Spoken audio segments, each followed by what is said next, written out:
Hello everyone, welcome to my channel Toppers Pride. So आज हम करने वाले हैं सी प्लस प्लस के जितने भी क्वेश्चन 2014 से 2019 तक आए हैं वो सारे के सारे डिस्कस करेंगे यहाँ one by one, okay, with great accuracy.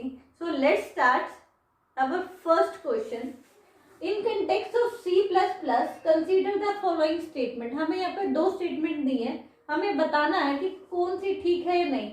First, static member function of a class can access only static data member of a class। बिल्कुल करेक्ट है।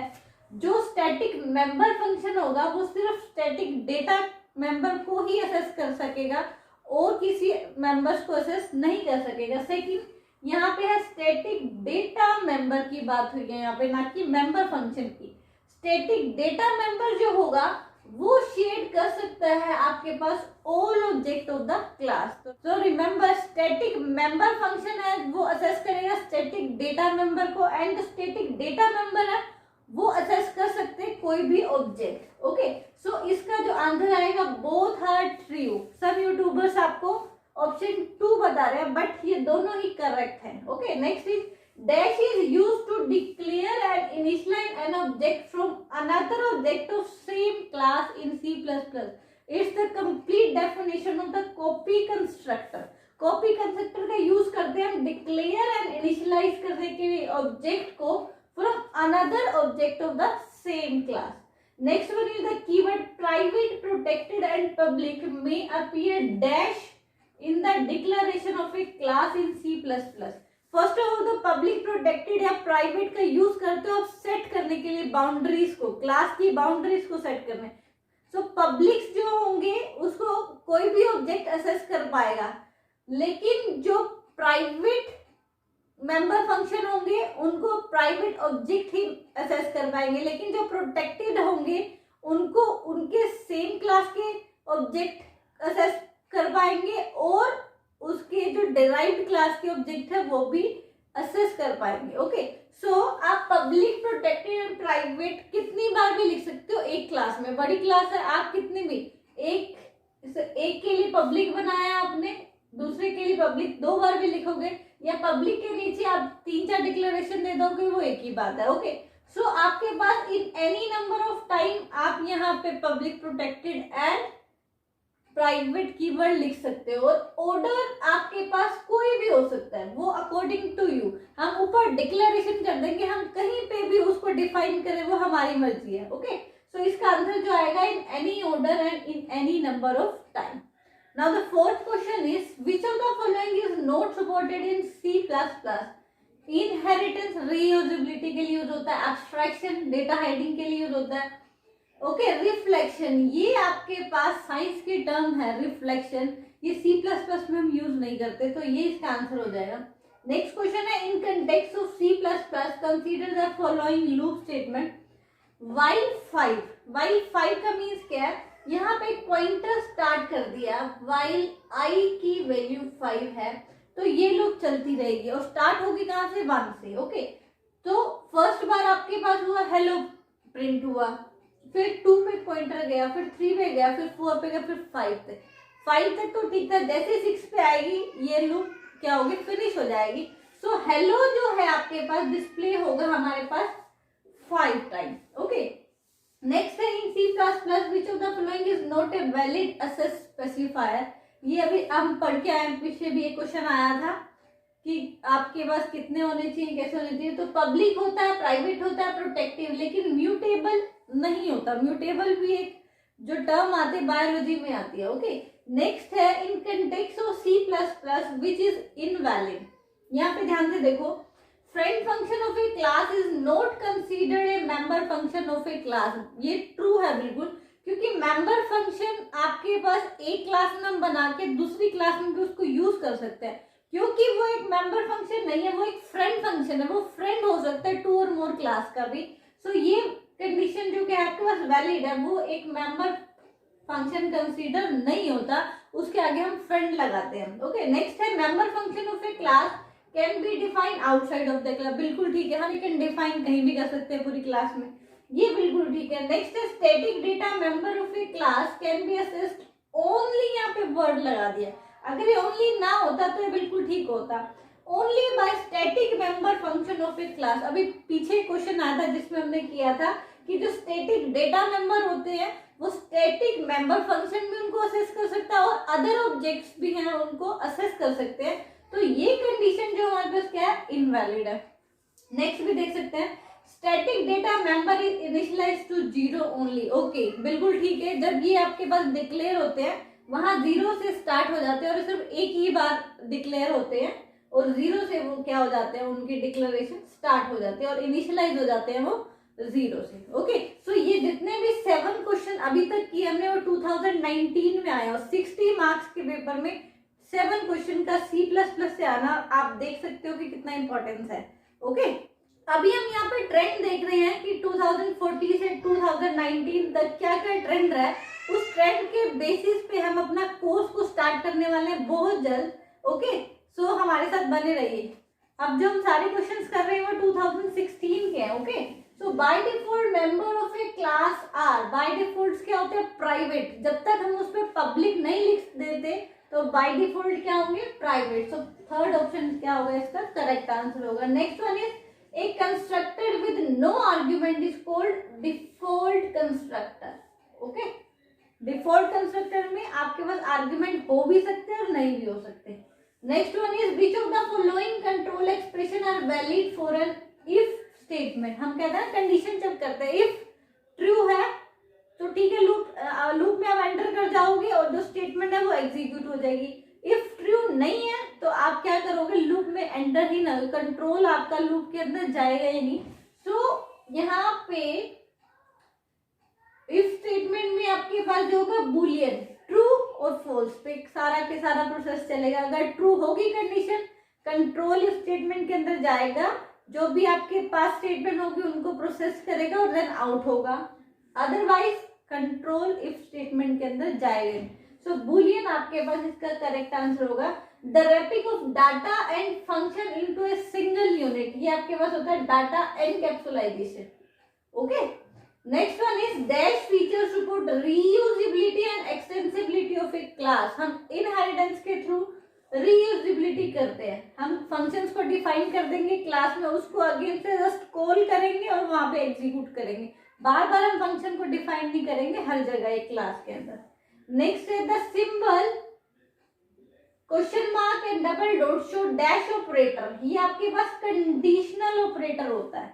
Next one is as an entry control loop, entry control क्या होगी आपके पास, for, अब हम condition check करते हैं ना, for I is equal to 1, I की वैल्यू less than equal to 10 and I plus plus, इस तरीके से हम अपने लूप चलाते हैं। सो एंट्री जब करोगे आपके पास, अगर ये कंडीशन यहाँ पे क्या होगी, ट्रू होगी, तो एंट्री कंडीशन जो है आपके पास फॉर लूप है। Now these question are also from 2016, means 2016 हमने 8 क्वेश्चन से स्टार्ट किया, हम 18 पे पहुंच गए, 10 क्वेश्चन आए हैं, जिसमें 2 या 3 हम कह सकते हैं कि सी से, मतलब जो बेसिक लूप्स के रिलेटेड होते हैं या उस काइंड में एरे से रिलेटेड, बाकी जो सब 7 से 6 क्वेश्चन जो है वो C++ से ही आए हैं।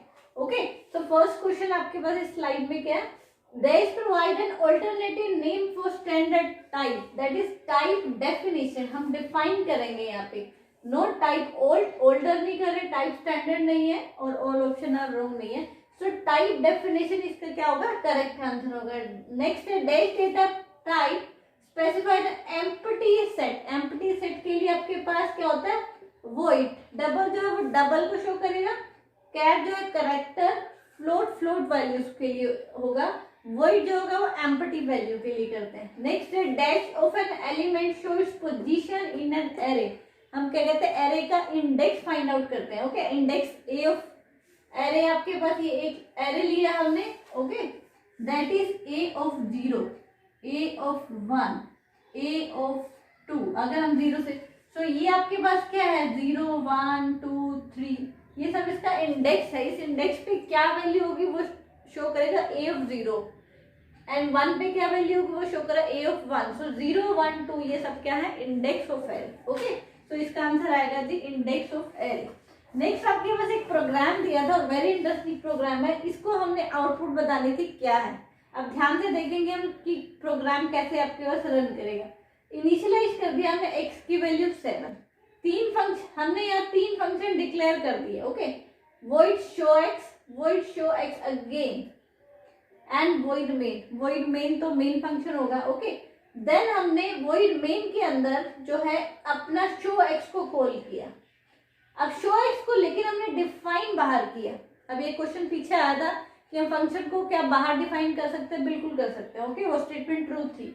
एंड show x को अगेन हमने कॉल किया एंड show x अगेन को हमने यहाँ पे क्या कर दिया, कॉल किया। तो जैसे ही show x, जैसे ही हमारा प्रोग्राम यहाँ तक पहुंचेगा show x, हमारा जो कंट्रोल है वो इस यहाँ पे पहुंच जाएगा जहां हमने show x को डिफाइन किया हुआ, ओके, और हमने डिफाइन किया हुआ आउटसाइड द मेन, ओके। सो इसमें आपके पास x की वैल्यू क्या है 34 और जो आउटपुट में दिखा रहा है वो x प्लस 1, लेकिन वो बाद में प्लस प्लस होगा ना, पहले तो x की वैल्यू 34 ही आपके पास शो करेगा, 34 होने के बाद उसको प्लस प्लस करेगा कंट्रोल, अगर कुछ आगे वैल्यू होती। अब इसके नेक्स्ट कोई भी आपके पास x की वैल्यू यूज होती तो वो 34 होती, लेकिन यहाँ तक x की वैल्यू क्या है 34। अगर यहाँ प्लस प्लस x होता तो यहाँ पे 35 हो जाती, ओके। सो जैसे ही आपके पास एक कंट्रोल यहाँ हुआ, उसने x की वैल्यू क्या कर दी, पहले 34 को प्रिंट कराया एंड देन x को प्लस प्लस किया, फिर 35 किया, ओके। सो फर्स्ट आपके पास यहाँ पे आउटपुट आ गई 34।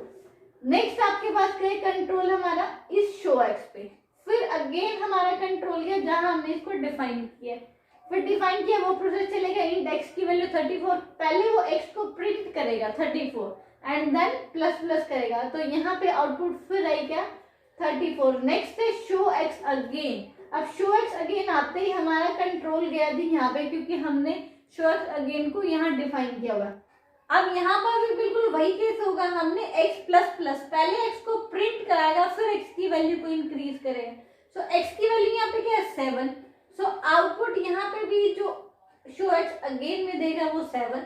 सो उसके अकॉर्डिंग जो हमारी वैल्यूज बन रही है वो ऑप्शन बन रहा है 34, 34 and 7, okay. Now these questions are from 2014. Which of the following character is used as a punctuator? First of all, what is punctuator? Some characters in C are used as a punctuator which has its own syntax and semantic significance. For example, hash in C is used as preprocessor directive. Okay, so this is the answer.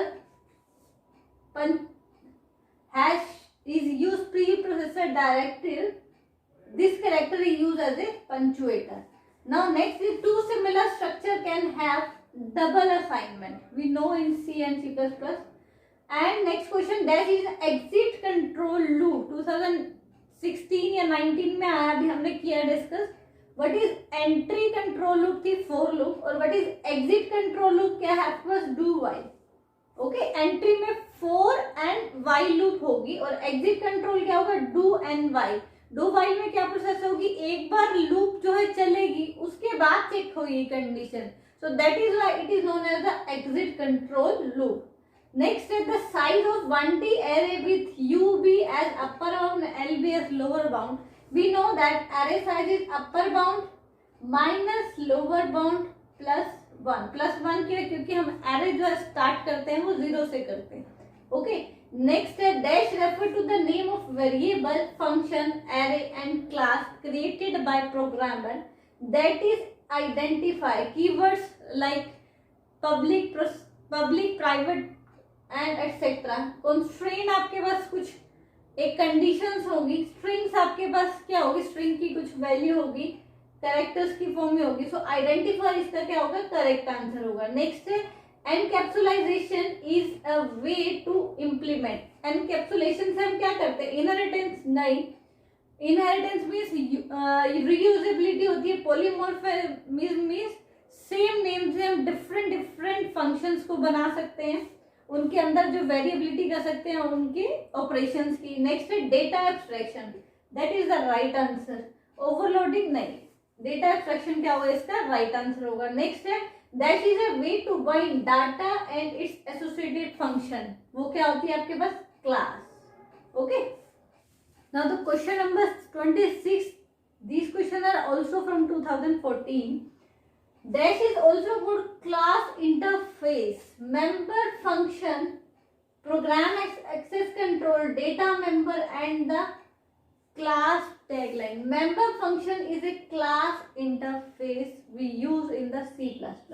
Next, a dash है data item that never change value during its execution. Okay, program run. Integer आपने भी last programme में देखा, सबसे पहले हमने x को 7 कर दिया था एंड नेक्स्ट जब हमने void show x करा था उसमें हमने x की वैल्यू क्या कर दी थी 34. सो इंटीजर्स को आप चेंज कर सकते हो. वेरिएबल तो नाम ही बता रहा है वेरी करना. ओके, फ्लोट आपके पास फ्लोट वैल्यू होगी उसको भी चेंज करना. तो वेरिएबल्स क्या है, इंटीजर्स, फ्लोट्स, कैरेक्टर्स, ये वेरिएबल्स की कैटेगरी में आते हैं. तो एक लिटरल एक ऐसा होता है जिसकी value throughout the program same रहेगी, आप चेंज नहीं कर पाओगे.